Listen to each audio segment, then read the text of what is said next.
शुरू करें फिर? हाँ जी सर। भैया मैं थोड़ा सा परिचय दे दूं आप लोगों को। ये आप हमारे अभिन्न मित्र हैं श्री गवेंद्र प्रताप सिंह। आपने और हमने एएमयू में साथ साथ तैयारी करी है आज से 20 साल पहले, लगभग 25 साल से लेके 20 साल के बीच में। और आप फिलहाल ज्वाइंट कमिश्नर हैं जीएसटी के कानपुर में। और आपकी सबसे बड़ी उपलब्धि ये रही है कि आज कानपुर के पेपर में कानपुर ने लगभग 300 करोड़ रुपए का कलेक्शन किया है गवर्नमेंट के लिए।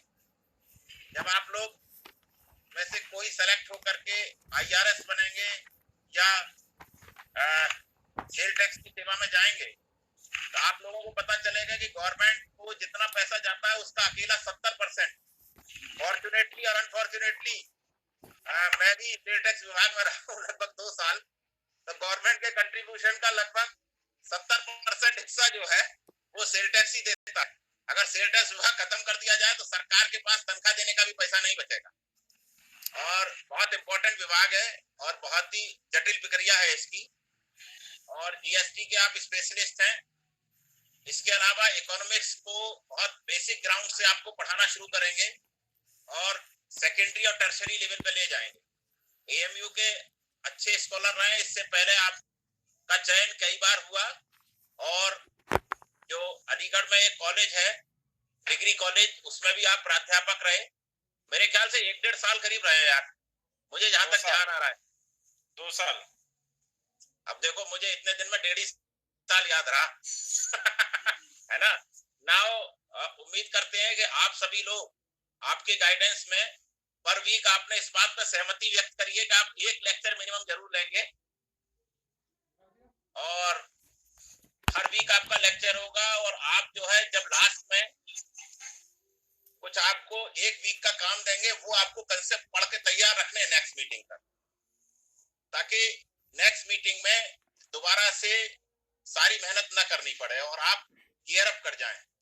और एक चीज और मैंने आपसे कहा था कि हमने कोशिश करी है कि इसमें एक बड़े इंजन लगाए जाएं, तो आप भी बड़े इंजन है, आपको इन्हीं के साथ भागना है। अब now over to him and I am going to leave the meeting. बता दिया संजीव, बता दो। ठीक है भैया, GP Singh ji. Okay, thanks. It's over to you.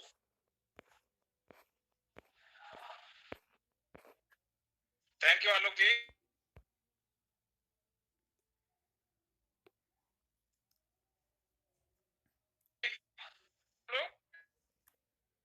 Hello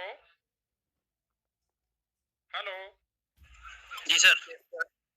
yes sir. Yes sir. अच्छा, आप लोगों ने कभी इकोनॉमिक्स किसी भी लेवल पे पढ़ी है? जी सर। Yes sir.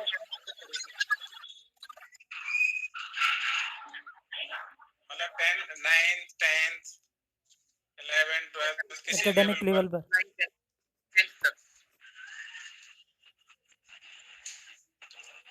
चलिए, अगर पढ़ी है तो भी ठीक है, नहीं पढ़ी तो भी पढ़ाना शुरू करते हैं। देखिए, माइक्रो इकोनॉमिक्स की मेन 2 ब्रांचेस होती हैं। एक होती है माइक्रो इकोनॉमिक्स और दूसरे होती है मैक्रो इकोनॉमिक्स। माइक्रो और मैक्रो। माइक्रो का मतलब है बड़ा, माइक्रो का मतलब छोटा सूक्ष्म, और मैक्रो का मतलब बड़ा। तो कोई आप लोगों में से बता सकता है एक लाइन में एक डिफरेंस इनका?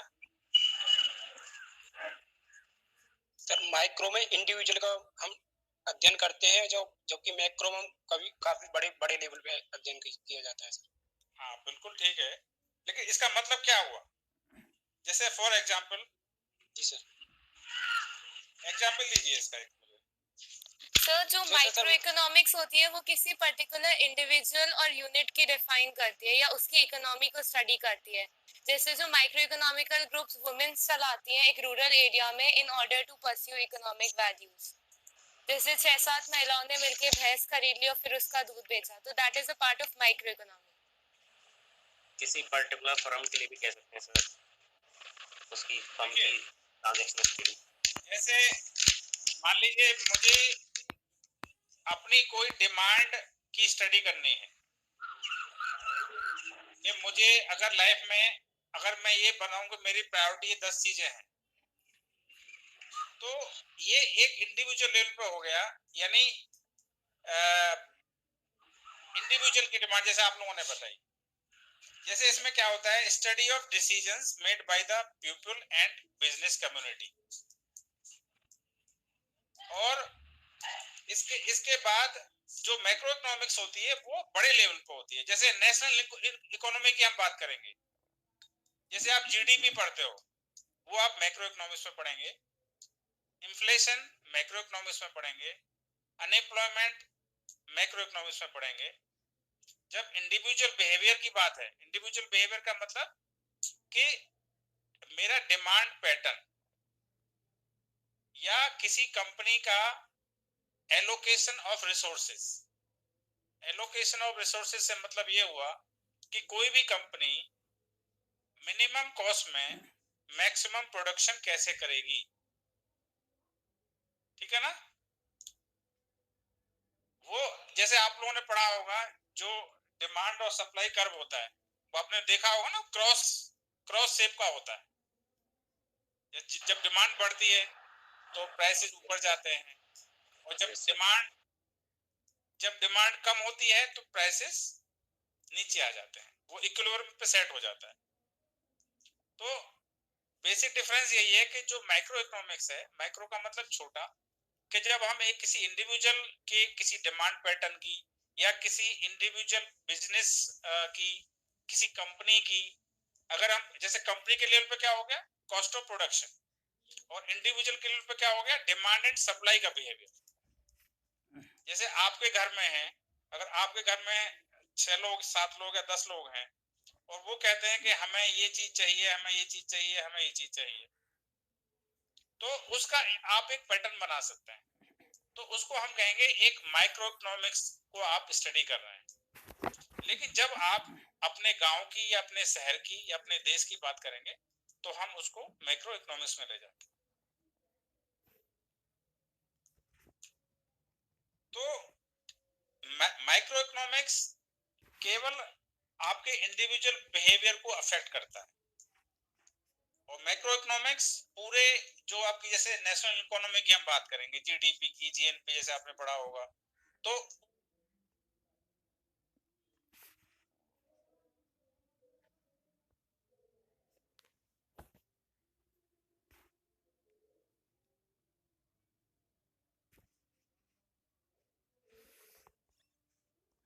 प्राइस कैसे प्राइस कैसे सेट होता है, इंक्रीज क्यों करता है, डिक्रीज कब करता है, ये सब चीजें आप माइक्रो इकोनॉमिक्स में पढ़ते हैं। आप लोगों का किसी का इकोनॉमिक सब्जेक्ट भी है? हेलो हेलो, नहीं सर। नहीं सर, किसी का ऑप्शनल भी है, मतलब जो मेंस में रहता है? नहीं अब तो शायद कुछ पैटर्न चेंज हो गया है ना, पैटर्न चेंज हो गया है। जी सर। जनरल स्टडीज का ही होता है केवल। जी, पेपर 3 में होता है सर। हाँ, लेकिन उसमें फिर यही होगा ना, हर सब्जेक्ट का काफी पोर्शन होता होगा। जी सर। चलिए, अब देखिए, जो मैंने, जैसे हम लोग जब एग्जाम देते थे तो जैसे ऑप्शनल टाइप क्वेश्चन आते थे, तो उसमें भी ये होता था, जैसे जीडीपी का कोई फॉर्मूला दे दिया, तो अब आपको उसमें देखना है कि इसमें जीडीपी कौन सी है, ए बी सी डी। तो इसमें जो कॉन्सेप्ट होते हैं इकोनॉमी के, नेशनल इकोनॉमी बोलते हैं हम, तो उसके से पार्ट्स होते हैं, जीडीपी है, जीएनपी है, फिर एनएनपी है। इस तरह से जो नेशनल इकोनॉमी को डिफाइन किया जाता है। जैसे जीडीपी है, ग्रॉस डोमेस्टिक प्रोडक्ट, और एक है इसका जीएनपी, ग्रॉस नेशनल प्रोडक्ट, दूसरा है नेट नेशनल प्रोडक्ट जो एनएनपी। जीडीपी को बताएगा? Yes sir. सर, एक वर्ष के दौरान घरेलू सीमा के अंदर निवासियों द्वारा अंतिम वस्तु एवं सेवाओं के बाजार के समग्र मूल्यों का योग जीडीपी कहलाता है सर।